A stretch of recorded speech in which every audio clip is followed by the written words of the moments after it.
ছোটবেলা থেকে চানাচুর বলতে আমার একটাই পছন্দ, মুখরোচক, স্বাদে স্বাস্থ্যে। ভালো খান, সুস্থ থাকুন। মুখরোচক, ভালোবাসার ৭৫ বছর। কর্মবিরতিতে থাকা ডাক্তারদের কটাক্ষ করে কাঞ্চন মল্লিক বলেছিলেন, তারা সরকারি বেতনে নিচ্ছেন তো, বোনাস নেবেন তো। কাঞ্চনের এই মন্তব্যে প্রতিবাদের ঝড় ওঠে। খোদ ইন্ডাস্ট্রিতেই প্রায় একঘরে হয়ে পড়েছেন কাঞ্চন। একই সঙ্গে আন্দোলনে পথে নামা অভিনেতা ও শিল্পীদের কটাক্ষ করে মন্তব্য করেন, যারা সরকারি পুরস্কার পেয়েছেন তারা সরকারি পুরস্কার ফেরত দিচ্ছেন, বলুন ফেরত দিচ্ছি। কাঞ্চনের এই মন্তব্য আরও খেপিয়ে তুলেছে চলচ্চিত্র ও শিল্প জগৎকে। প্রতিবাদে সরকারি পুরস্কার ফিরিয়ে দিচ্ছেন সুদীপ্তা চক্রবর্তী সহ একাধিক অভিনেতা অভিনেত্রীরা। দীর্ঘ হচ্ছে তালিকা। চলচ্চিত্রে অসামান্য অবদানের জন্য 2013 সালে পশ্চিমবঙ্গ সরকারের দেওয়া বিশেষ চলচ্চিত্র পুরস্কার ফিরিয়ে দিলেন সুদীপ্তা। ইতিমধ্যেই মেল পাঠিয়ে দিয়েছেন।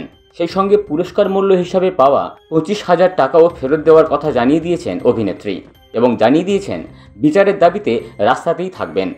সুদীপ্তার এই সিদ্ধান্তকে কুর্নিশ জানিয়েছেন স্বস্তিকা মুখোপাধ্যায়। শুধু সুদীপ্তাই নন, প্রতিবাদে সরকারি পুরস্কার ফেরালেন অভিনেত্রী ও নাট্যশিল্পী সঞ্জিতা। 2021 সালে সেরা অভিনেত্রীর জন্য পাওয়া একাডেমি পুরস্কার ফিরিয়ে দিলেন সঞ্জিতা। এই পুরস্কার বর্জন মেয়েকে উৎসর্গ করলেন অভিনেত্রী। পুরস্কার ও পুরস্কার মূল্য ফিরিয়ে দিলেন অভিনেতা ও নাট্য নির্দেশক বিপ্লব বন্দ্যোপাধ্যায়। তাঁর দায় আমাদেরও নাটকের জন্য সেরা নির্দেশক হিসাবে নাট্য একাডেমি পুরস্কার পেয়েছিলেন।